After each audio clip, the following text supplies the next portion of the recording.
എന്താണ് മിഅ്റാജ് ദിനം എന്ന് പറഞ്ഞാൽ നബി സല്ലല്ലാഹു അലൈഹി വസല്ലം തങ്ങൾ അല്ലാഹുവിനെ നേരിൽ കണ്ട ദിവസമാണ്.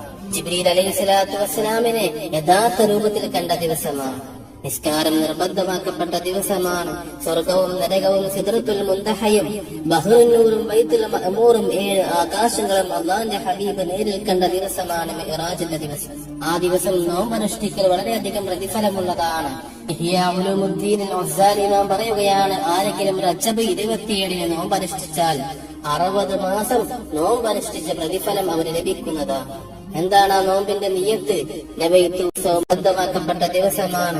സ്വർഗവും നരകവും സിദ്റത്തുൽ മുൻതഹയും ബഹ്റുന്നൂറും ബൈത്തുൽ മഅമൂറും 7 ആകാശങ്ങളും അല്ലാഹുവിന്റെ ഹബീബ് നേരിൽ കണ്ട ദിവസമാണ് മിഅ്റാജിന്റെ ദിവസം. ആ ദിവസം നോമ്പനുഷ്ഠിക്കൽ വളരെയധികം പ്രതിഫലമുള്ളതാണ്. ഇഹ്യാ ഉലൂമുദ്ദീൻ അൽ-ഗസാലി നാം പറയുകയാണ്, ആരെങ്കിലും റജബ് 27 നോമ്പനുഷ്ഠിച്ചാൽ 60 മാസം നോമ്പനുഷ്ഠിച്ച പ്രതിഫലം അവന് ലഭിക്കുന്നതാണ്. എന്താണ് ആ നോമ്പിന്റെ നിയ്യത്ത്? നബൈതു സൗമ ഗദിൻ അൻ സുന്നത്തിൽ മിഅ്റാജി ലില്ലാഹി തആല. അല്ലാഹുവിന് വേണ്ടി നാളത്തെ മിഅ്റാജ് സുന്നത്ത് നോമ്പ് അനുഷ്ഠിക്കുവാൻ ഞാൻ കരുതി എന്ന് നിയ്യത്ത് വെക്കുക. അല്ലാഹു സുബ്ഹാനഹു വ തആല നോമ്പെടുക്കാനും അതിന്റെ പ്രതിഫലം പരിപൂർണമായി ലഭിക്കാനും നമുക്ക് അല്ലാഹു തൗഫീഖ് നൽകട്ടെ.